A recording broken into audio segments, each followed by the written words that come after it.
Mes chers amis, frères et sœurs, c'est toujours pour moi une joie que de vous retrouver pour ce temps d'enseignement. Et l'une des questions qui m'a été le plus souvent posée ces dernières années, où il y a sur la terre des combats spirituels très impressionnants, et les combats d'ailleurs ne sont pas que spirituels, nous sommes en temps de guerre. Je le rappelle encore, nous sommes en mars 2022, donc en temps de guerre, la Russie bombarde et fait la guerre à l'Ukraine. Alors, beaucoup d'entre vous, vous m'avez posé cette question, mais enfin frère, la Bible nous dit que l'adversaire, Satan, qui rôde comme un lion rugissant, a été vaincu à la croix de Golgotha il y a 2000 ans. N'est-ce pas? Mais alors comment se fait-il que je doive, moi, en tant que chrétien né de nouveau, eh bien comment se fait-il que moi je doive rentrer dans des combats spirituels effroyables? Comment se fait-il que je doive en quelque sorte me défendre des attaques du diable et presque même attaquer l'adversaire sur son terrain? Alors comment ça se fait s'il est déjà vaincu?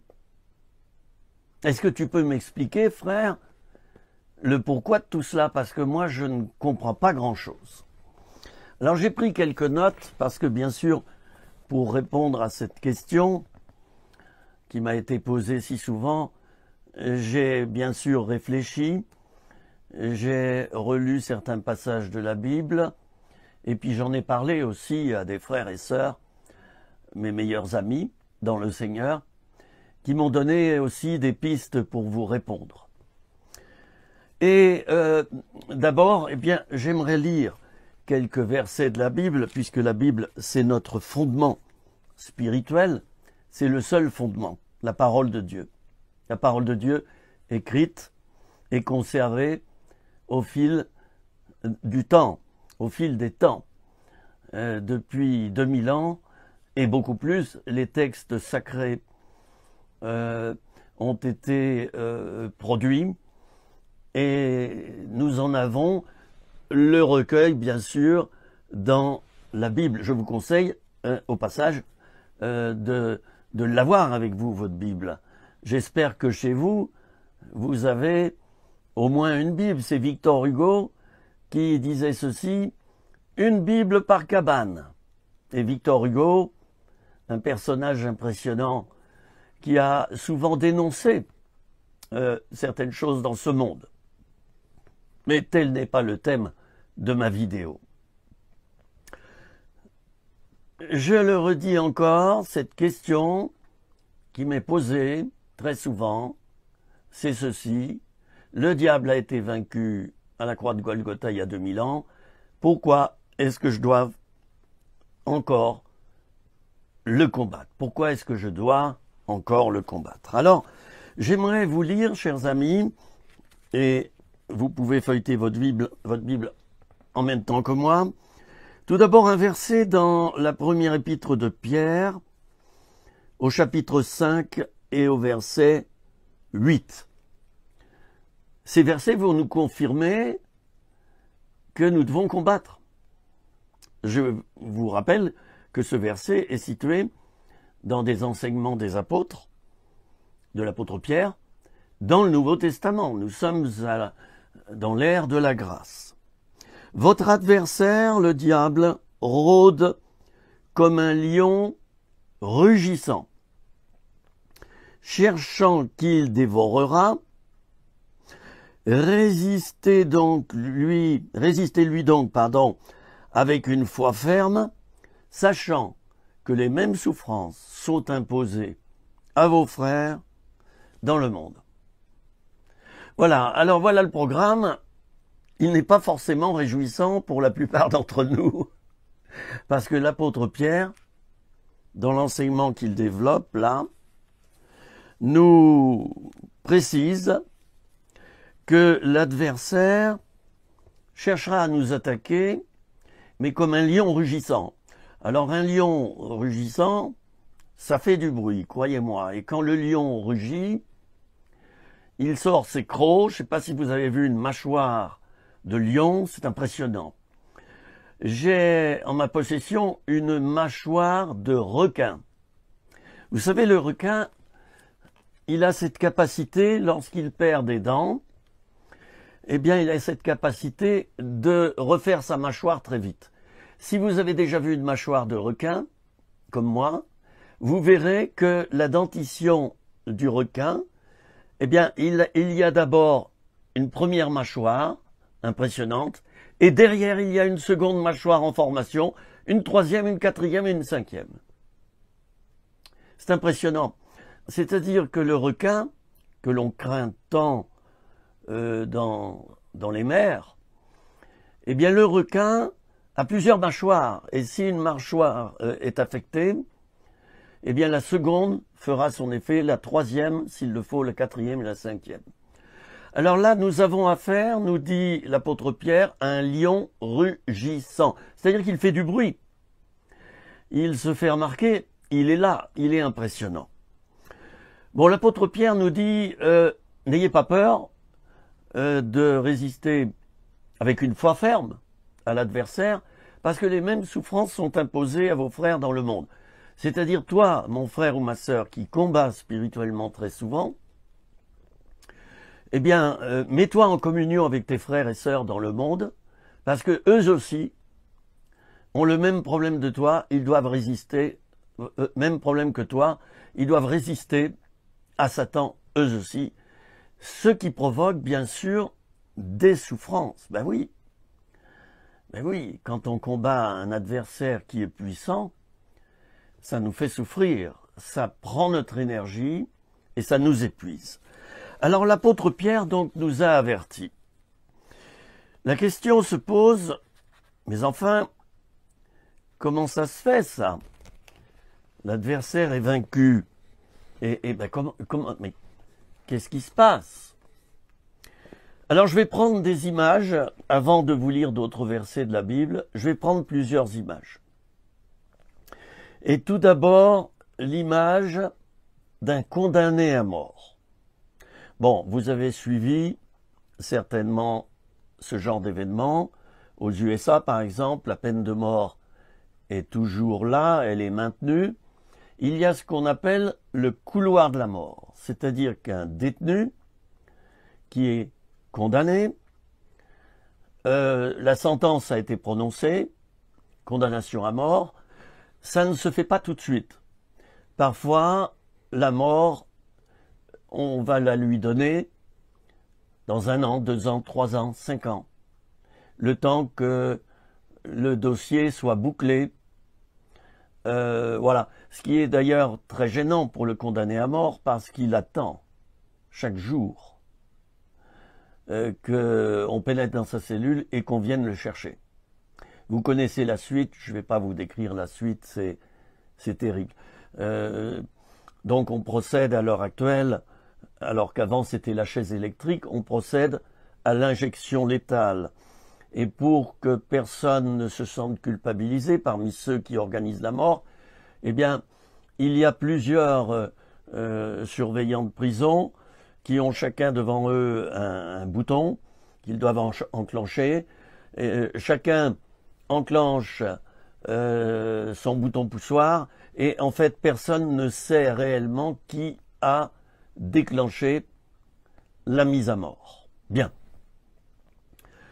Alors l'adversaire, il a été vaincu définitivement à la croix de Golgotha au point que la terre a tremblé au moment de la mort de Jésus. Les ténèbres ont recouvert toute la terre, nous disent les textes. La terre a tremblé et des morts qui étaient bien morts ont ressuscité à ce moment précis, sont sortis de leur tombeau et sont rentrés dans Jérusalem. C'est impressionnant. Satan, qui était le premier adjoint de Dieu, Lucifer à l'époque, donc revêtu de grands pouvoirs, eh bien Satan, qui a entraîné, je le rappelle, le tiers des anges avec lui, qui sont devenus des démons. Satan, au moment où Jésus a expiré, il a pris sur lui l'acte de condamnation qui était sur nous, il l'a pris sur lui et il est mort à notre place. Mais surtout, il a, dans la belle victoire qu'il a pris pour nous, je vous le rappelle, afin que nous soyons sauvés, eh bien, Jésus, sur la croix, excusez-moi, quelquefois je fais des mélanges dans mes mots, je sais pourquoi, mais je ne vous le dirai pas ici, vous rectifierez si toutefois j'utilise le mauvais mot. Eh bien, Satan, à l'instant précis où Jésus a expiré, Satan a été vaincu à la croix de Golgotha. Vous allez me dire, mais comment ça? Alors je vais prendre plusieurs images et tout d'abord vous parler de mon oncle Jacques. Vous allez me dire, mais qu'est-ce que c'est que ça? Oui, j'avais un oncle qui s'appelait Jacques. Et je me souviens, c'était dans un petit village, celui de ma grand-mère, Saint-Martin-la-Rivière, dans le département de la Vienne ou de la Haute-Vienne, je ne sais plus. Eh bien, Saint-Martin-la-Rivière, eh bien, mon oncle Jacques, on le retrouvait régulièrement, toute la famille. Et puis, c'était un pêcheur à l'anguille. Il pêchait des anguilles. Il partait tôt le matin, avec sa canne à pêche, je me rappelle. Et il nous ramenait, vers 11 heures du matin, de belles anguilles qu'il avait pêchées. Et voyez-vous, la caractéristique d'une anguille, c'est qu'on a beau lui couper la tête, le corps va bouger encore pendant peut-être plusieurs heures, je n'ai pas le renseignement précis, mais je me souviens, moi j'avais 5 ans, 6 ans à l'époque, et je regardais ces anguilles, mon oncle Jacques, avec un couperet, coupait la tête aux anguilles, et puis par la suite, ensuite, il les dépeçait, il enlevait leur peau, et on mangeait le lendemain une matelote d'anguilles, c'est délicieux, avec du vin rouge, c'est cuisiné. Mais ce qui m'impressionnait en tant que petit enfant, c'était de voir le corps de ces anguilles qui bougeaient. Les serpents, c'est la même chose. Vous pouvez leur couper la tête, eh bien le serpent, le corps va encore bouger pendant quelque temps. Alors, je vais prendre cette image pour parler de l'adversaire maintenant. Cette image de l'anguille, cette image du serpent, dont on a coupé la tête et le corps bouge encore. Je vais encore vous parler d'autre chose. Ça vous aidera à comprendre les combats spirituels que vous devez mener contre un adversaire qui est déjà vaincu. Alors je vais prendre l'image d'un acte de condamnation à mort. Par exemple, aux États-Unis, les juges ont tranché et ont condamné un meurtrier, un assassin, à la peine de mort. Le juge signe le papier, il prononce la condamnation, il signe le papier. L'homme est condamné par avance, mais il a la vie sauve, je l'ai dit il y a quelques instants, pendant peut-être 1 an ou 2 ans, le temps que l'avocat de la défense peut-être fasse appel de la condamnation. Vous voyez, il y a tout un parcours judiciaire là qui est impressionnant. Alors, 1 an, 2 ans, 3 ans peuvent s'écouler, peut-être même plus. L'acte de condamnation et de mise à mort a été signé. C'est-à-dire que c'est déjà fait. Le mort-vivant, je vais l'appeler comme ça, il est condamné. Alors, à la croix, hein, c'est cela que Jésus a fait. En quelque sorte, avec l'autorisation du Père, il a signé l'acte de condamnation de l'adversaire, Satan, qui, nous dit l'Apocalypse, sera jeté dans les temps de feu à la fin des temps. Il sera jeté dans les temps de feu. Et là, ça sera sa mort définitive, comme le condamné à mort aux États-Unis dont je vous ai parlé tout à l'heure. Alors, ce qui est réjouissant pour nous chrétiens, c'est de savoir que déjà l'acte de condamnation a été signé. Satan a été vaincu et définitivement. Je vais vous donner encore une image, c'est celle d'un chien. C'est celle d'un chien méchant. Ce chien méchant qui risque de mordre toute personne qui s'approche de lui, On lui a mis un gros collier en cuir très solide. On a rattaché une chaîne à ce collier. Et puis l'autre bout de la chaîne, on l'a attaché à un pieu en fer. Un pieu très solide, comme un pieu de chapiteau. Moi qui ai monté des chapiteaux autrefois, je me rappelle de ces gros pieux en métal qu'on enfonce dans le sol et on y attache les cordes du chapiteau. Et même si la tempête se lève, le chapiteau tiendra. Alors ce chien méchant, on aurait pu parler d'un lion aussi, eh bien il est attaché à ce pieu, il y a une longueur de chaîne. Mais le chien ne peut pas aller plus loin que la distance que fait la chaîne, vous comprenez? Satan est déjà vaincu, chers amis. Dieu permet qu'il puisse nous combattre, et je vais vous expliquer pourquoi tout à l'heure. Il permet que Satan puisse nous combattre, mais jusqu'à un certain degré, jusqu'à une certaine distance. Au-delà de cette distance, l'adversaire ne peut plus nous attaquer. Bon, qu'est-ce que je vais prendre comme autre image? Je regarde ici les quelques notes que j'ai prises. Un chien tenu en laisse par une chaîne, un condamné à mort dans le couloir de la mort, l'acte de condamnation qui a déjà été écrit, mais ça prend plusieurs années pour que la condamnation soit exécutée, la mise à mort. Alors moi qui ai été aumônier de prison, moi qui ai été aumônier en milieu carcéral, je vais prendre l'exemple du bracelet électronique également. C'est très parlant. Le bracelet électronique qui est posé sur la jambe de la personne, en dessous de son mollet en général, ce bracelet électronique, qui est bien sûr fermé et comme scellé, permet à une personne condamnée de ne pas aller en prison. Mais elle porte ce bracelet électronique et si elle sort d'un champ bien défini d'avance par les juges, à certaines heures, si elle sort de ce champ, ça va sonner à l'autre bout. Dans une salle où il y a des écrans et où on peut voir si le détenu respecte les mesures que le juge a prises. Par exemple, entre 8 heures et 15 heures dans la journée, le détenu peut, avec son bracelet électronique, sortir du champ magnétique. Il peut aller à son boulot, ça ne va pas faire sonner l'appareil à l'autre bout. Mais si le détenu rentre à 15h30, c'est-à-dire avec 30 minutes de retard, il rentre chez lui, ça va faire sonner le système. Et eh bien, tout ce que le détenu risque, c'est qu'il soit remis en prison parce qu'il ne respecte pas les conditions du contrôle judiciaire qui a ordonné la mise sous la mise sous bracelet électronique. Je cherchais mes mots.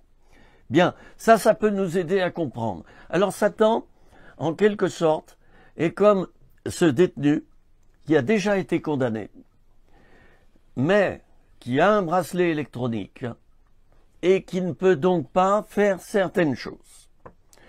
J'aime beaucoup cette citation d'un théologien alsacien. S'il y a des Alsaciens qui m'écoutent, Gel. Eh bien, si vous m'écoutez, sachez que parmi vous, il y a eu, ou il y a encore, je ne sais pas s'il est décédé, un théologien alsacien qui s'appelle Oscar Cullmann, C-U-2-L-E-M-A-2-N. Et il a dit ceci, c'est très intéressant. En parlant des promesses de Dieu et en parlant de l'adversaire, il a cité le déjà là, mais pas encore. Je répète, le déjà là, mais pas encore. Ainsi, nous chrétiens, nous sommes nés de nouveau et nous avons la vie éternelle. Alors, c'est déjà là, mais pas encore. C'est très intéressant. C'est-à-dire que nous verrons ce à quoi nous aurons cru après un délai. Nous confessons les choses à l'avance, elles sont réelles, mais nous rentrerons dedans pleinement à 100% que plus tard. En attendant, nous vivons les choses par la foi. Très intéressant, cette pensée de ce théologien alsacien.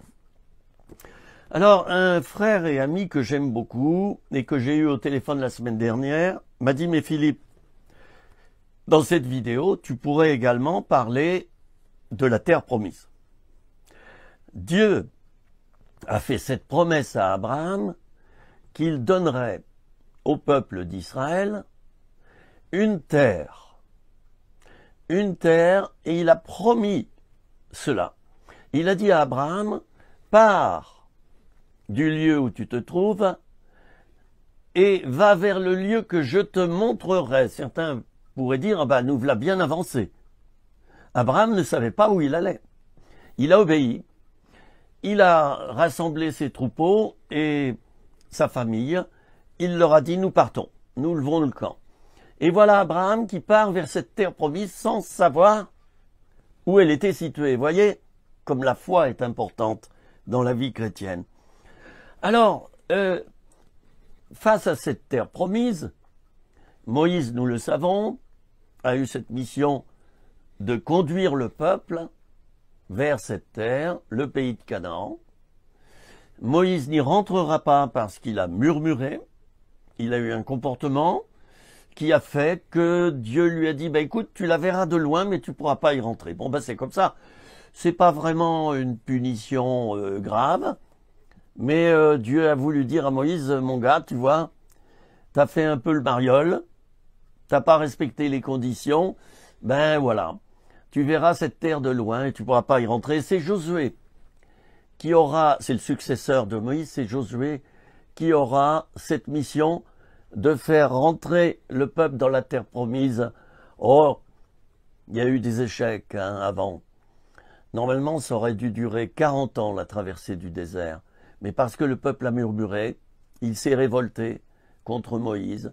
Retour en arrière, 40 autres années, si je ne me trompe pas, dans les délais, seront nécessaires pour que le peuple, à nouveau, revienne au pied de la terre promise. Alors, ce que ce frère m'a dit, il m'a dit, mais Dieu a donné au peuple d'Israël une terre, celle qu'il avait promise, mais en y laissant des ennemis dedans. Et oui, la mission du peuple, en pénétrant dans cette terre promise, dans laquelle, rappelons-le, il y avait des raisins, des grappes énormes, il y avait des bonnes productions, du lait en abondance, du miel, enfin c'était magnifique, mais il y avait des ennemis. Alors on peut se poser la question, mais comment se fait-il que Dieu, dans sa bonté, et vous voyez, j'ai le sourire, ait laissé des ennemis épouvantables, des géants invincibles. Si vous voulez la liste d'ailleurs de tous ces ennemis, de tous ces peuples que Dieu a laissés en terre promise et dont la mission de Josué c'était de les faire déguerpir, eh bien relisez vous-même votre Bible dans l'Ancien Testament, vous aurez cette liste. Dieu a voulu apprendre à son peuple à combattre. Et pour lui apprendre à combattre et à en faire un peuple de guerriers, il y a laissé des ennemis. À charge pour le peuple d'Israël de les vaincre. Alors ça, c'est une bénédiction. On pourrait dire que c'est une malédiction. Absolument pas. Parce qu'en laissant des ennemis occuper le territoire promis par Dieu au peuple d'Israël, Dieu lui a donné une deuxième bénédiction, c'est l'apprentissage du combat spirituel. Mais oui, le peuple a dû apprendre à combattre et à faire déguerpir les ennemis qui occupaient cette terre. Chers amis, il en est de même dans notre vie chrétienne. Il en est de même. Alors, Satan a été vaincu déjà. C'est fait. L'acte de condamnation de Satan a été rédigé par Dieu le Père et par Jésus son Fils. C'est fait, c'est entériné, et on ne pourra pas revenir dessus.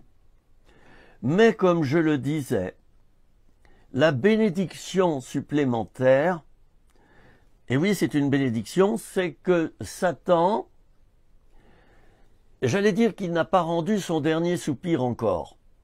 Il est à moitié vivant. Il est vaincu. Il est inférieur à Dieu. Ses pouvoirs lui ont été ôtés, mais il peut encore nous attaquer. Il peut encore, j'allais dire, nous griffer. Voyez?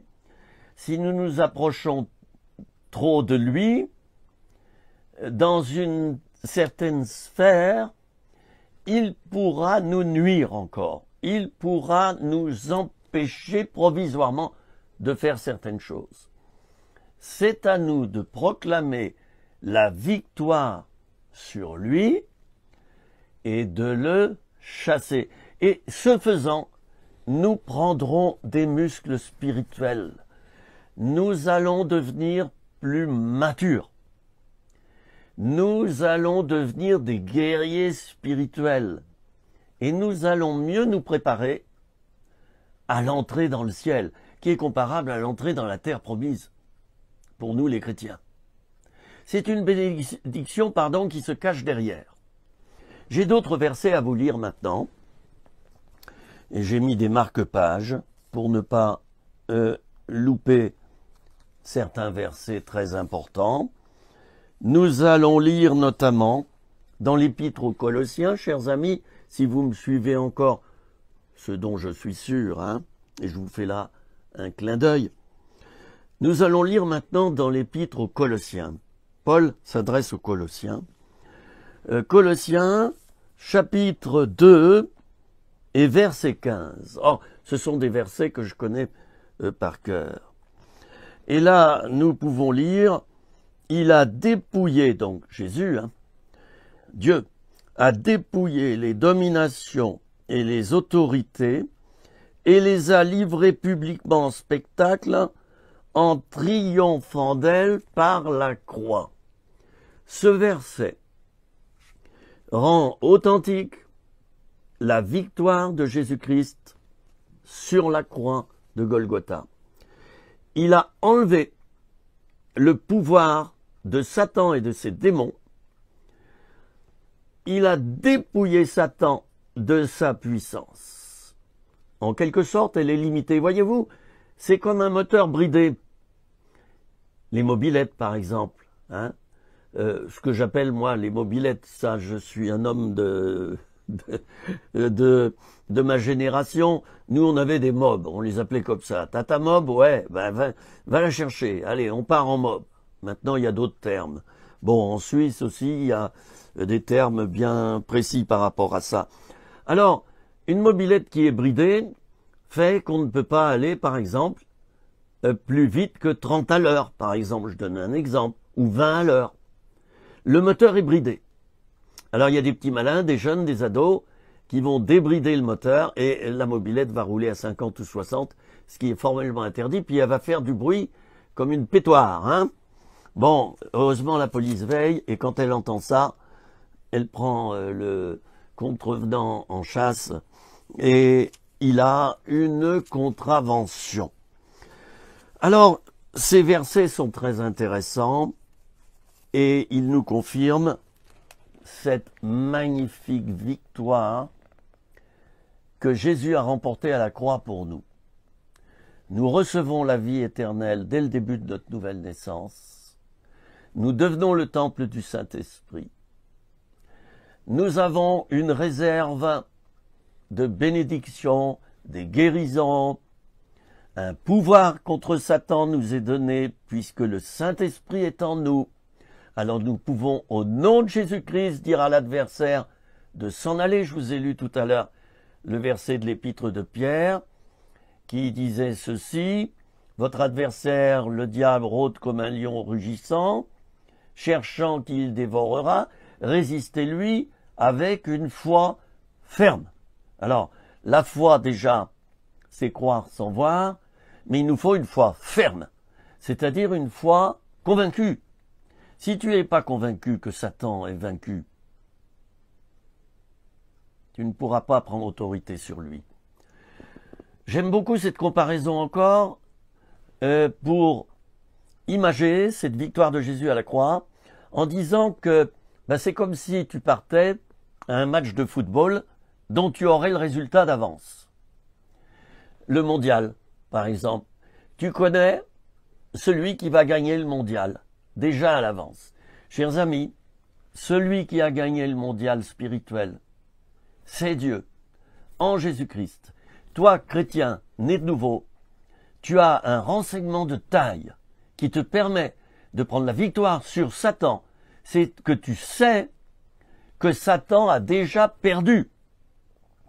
Dieu a visé dans le but de Satan et il a marqué de nombreux buts. Et Satan est vaincu. Alors c'est comme si tu partais à un match en connaissant le résultat à l'avance. Moi je te le dis, Satan a été vaincu, je te le confirme, et je te le dis à toi, pour que tu t'empares de cette chose, et que tu le combattes. Mais c'est quand même extraordinaire, ce petit David dans l'Ancien Testament, qui court en direction de Goliath. Goliath qui a insulté David, qui a insulté Dieu d'ailleurs. Et David est convaincu qu'il a la victoire. Il est sûr de son Dieu.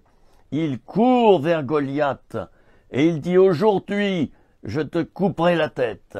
David prend une pierre dans sa besace, il tire avec cette pierre, avec sa fronde, il tire et le caillou va s'incruster dans le front de Goliath qui meurt instantanément et tombe le front, le premier, contre terre.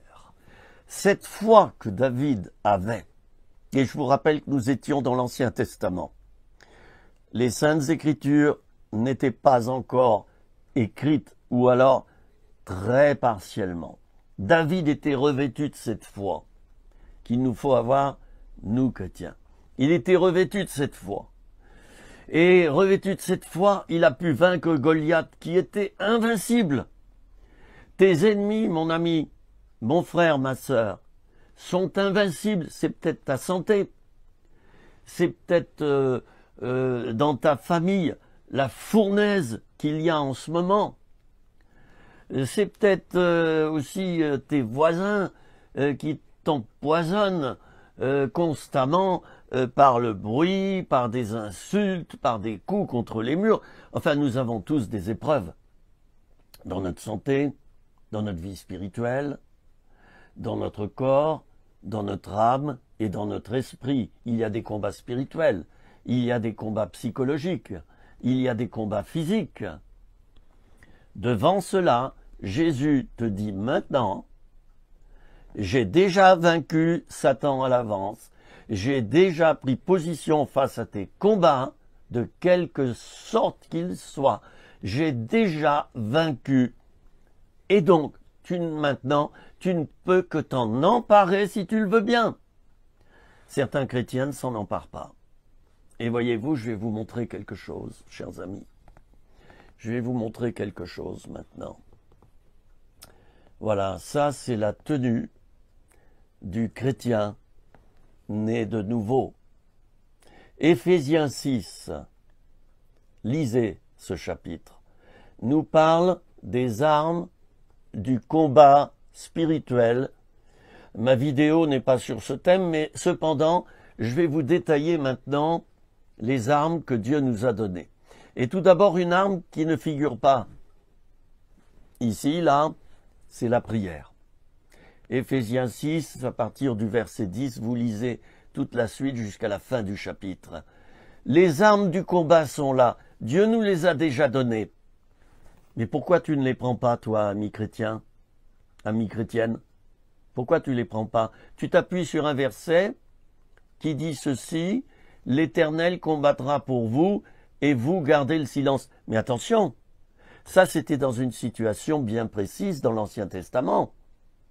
C'était un conseil que Dieu a donné au peuple à l'instant T précis, où la victoire avait déjà été remportée, le peuple n'avait pas à combattre dans cette affaire, et Dieu lui a dit maintenant rentrez dans le repos, C'est tout ce que vous avez à faire.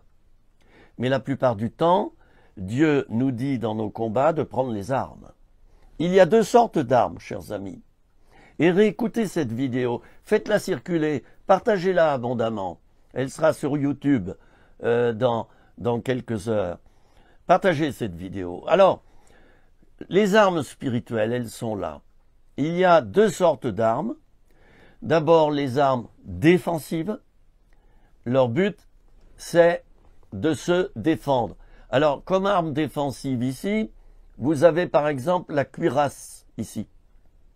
Vous avez aussi le casque. Vous voyez, avec ces armes, on n'attaque pas. On se défend. Si l'ennemi nous lance une flèche, elle va rebondir sur la cuirasse ou sur le casque. Et la flèche va tomber à terre. Même chose pour le bouclier. C'est pas une arme d'attaque, c'est une arme de défense. Alors il y a les armes défensives et il y a les armes offensives. En tant que chrétien, tu dois être vêtu des deux. Et j'espère que tu l'es bien, mon ami. Sinon, tu vas prendre des coups. Ah, c'est vrai, Dieu a déjà vaincu Satan. Mais en attendant, il peut te fiche des beignes. Il peut te fiche une murge, en parlant un petit peu en patois. Il va te mettre une murge. Eh oui, tu as une part. Le petit garçon qui a participé au miracle de la multiplication des pains, il a fait 10%. Il a donné ses 5 pains et ses 2 poissons aux apôtres. Et la multiplication des pains a eu lieu sur la base de ces 5 pains et ces 2 poissons. Alors, le combat spirituel, c'est le 10% que tu vas faire. Et si tu combats bien, les 90% qui restent, c'est Dieu qui va les faire. Mais si tu fais pas tes 10%, eh bien tu vas te faire attaquer par le diable. Le matin, lorsque je prie, dès le lever, d'abord, je remercie le Seigneur parce que je suis en vie sur cette terre encore. Et puis, je lui présente ma journée.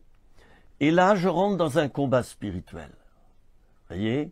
Je rentre dans un combat spirituel. Et je dis merci Seigneur pour cette belle journée que je vais avoir maintenant. Merci Seigneur parce que tu seras avec moi. Je m'empare maintenant des armes du combat spirituel et je vais chasser Satan de mon territoire aujourd'hui même. Je me revêts de ton autorité.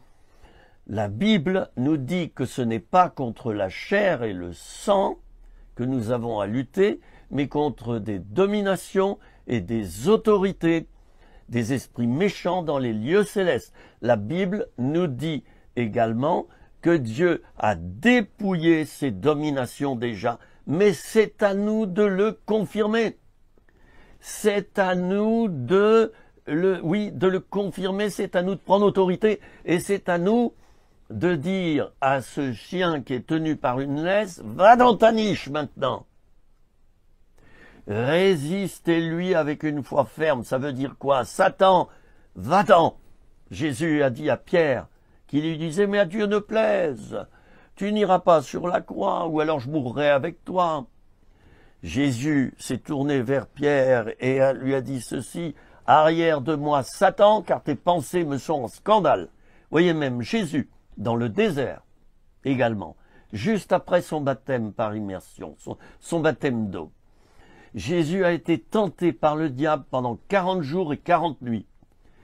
Et il a dû dire à Satan, retire-toi de moi maintenant, Satan. Et le texte nous dit que Satan le laissa jusqu'à un moment convenable.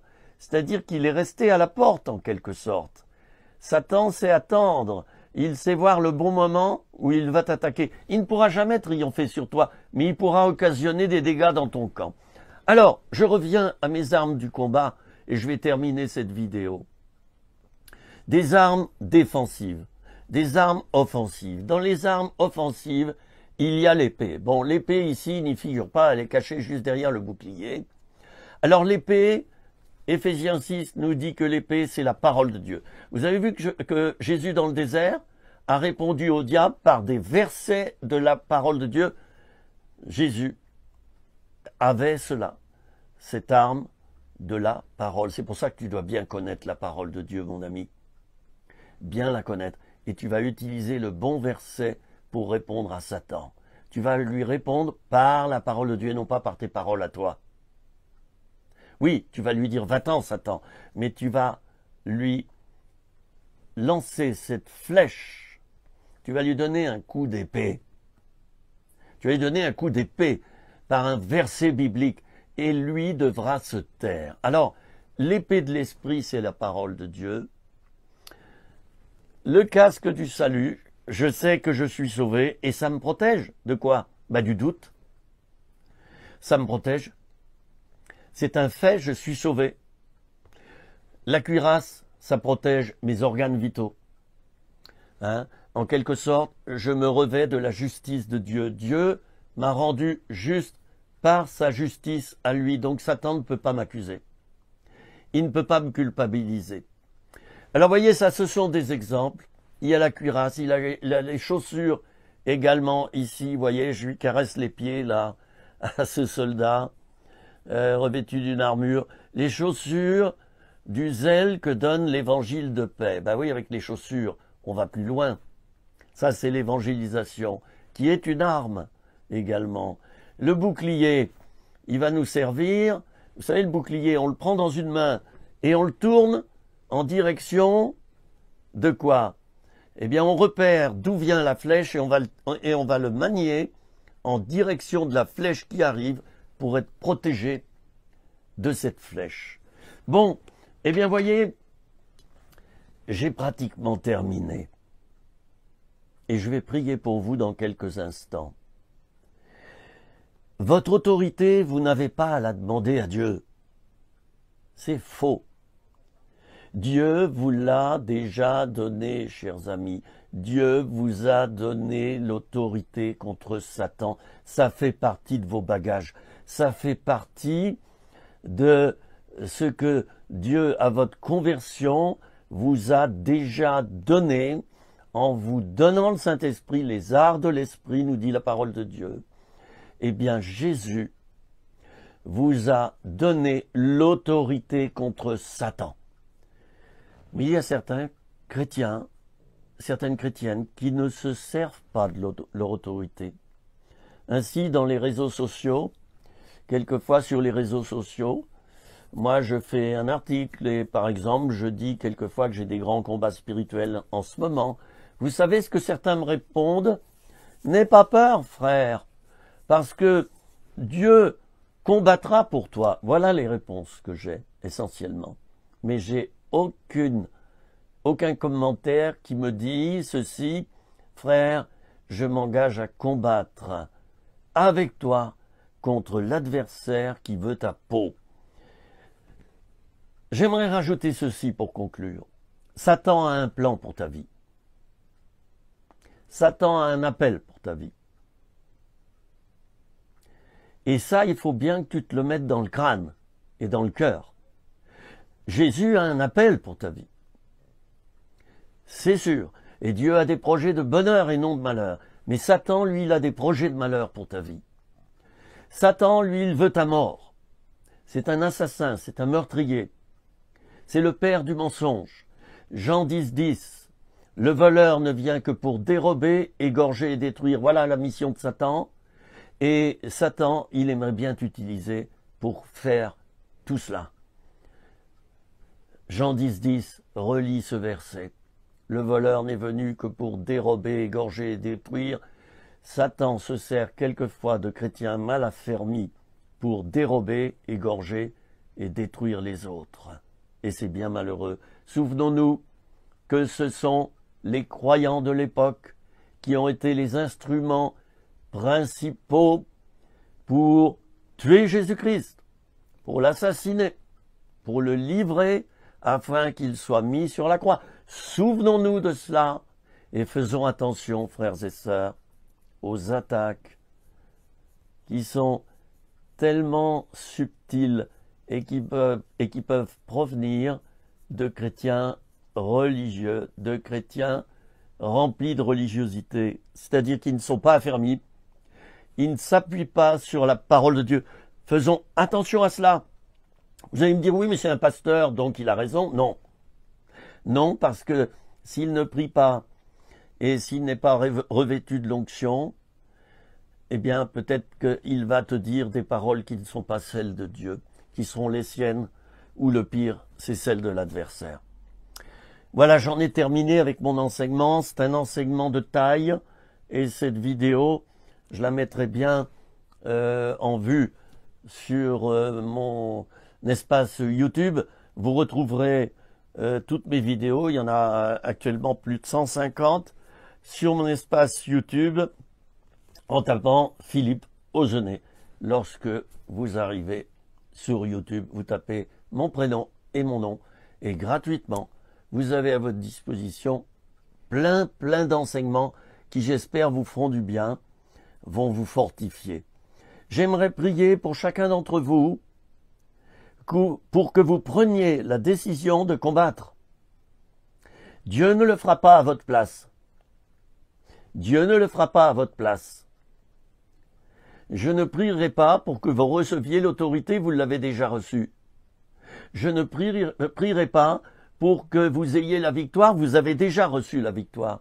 Je vais prier maintenant pour que vous décidiez de prendre les armes que vous avez reçues, qui sont là devant vous sur une table. Bien sûr, mon langage est spirituel, attention.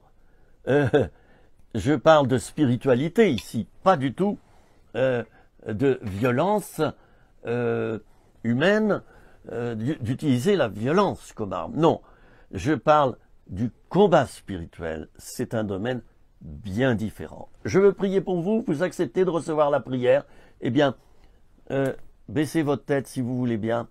Et moi, je vais prier pour qu'il se passe vraiment un miracle dans votre vie, pour que votre esprit s'ouvre et que vous compreniez que vous avez reçu l'autorité pour contrer Satan. Et si vous le faites dans vos journées, vous verrez que vous atteindrez des bénédictions insoupçonnées jusqu'au jour d'aujourd'hui.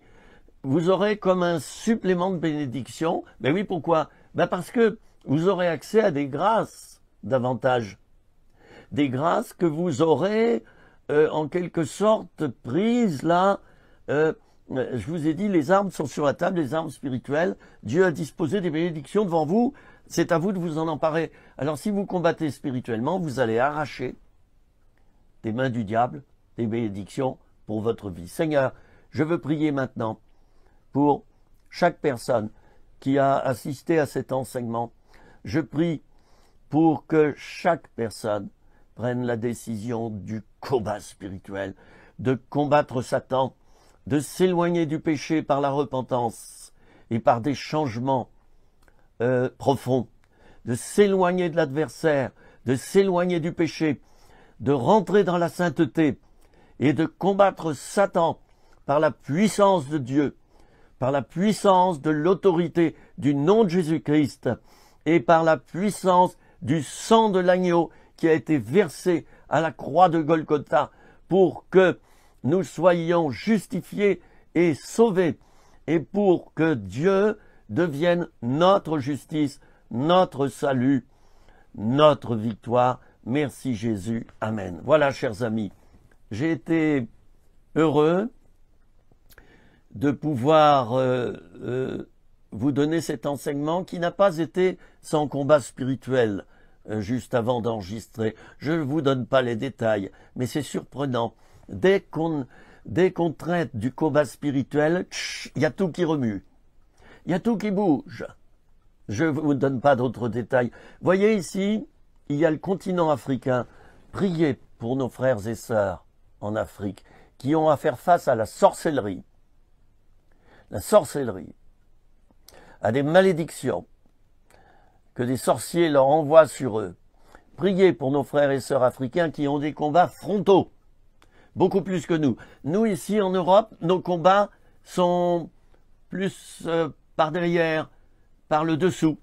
C'est plus subtil. Mais ce sont des combats également très importants où nous devons être armés spirituellement pour résister à l'adversaire. Voilà, je vous souhaite une bonne semaine. Réécoutez et faites écouter cette vidéo, s'il vous plaît, de manière que des chrétiens puissent découvrir qu'ils ont déjà la victoire, elle n'est pas à prendre. Par contre, nous devons combattre pour la conserver. C'est cela notre mission et nous devons combattre pour les autres également pour qu'ils conservent cette victoire. Je vous dis à bientôt pour une nouvelle vidéo et je vous aime, dois-je le rajouter, je vous souhaite tout le bonheur du monde. À bientôt, chers amis.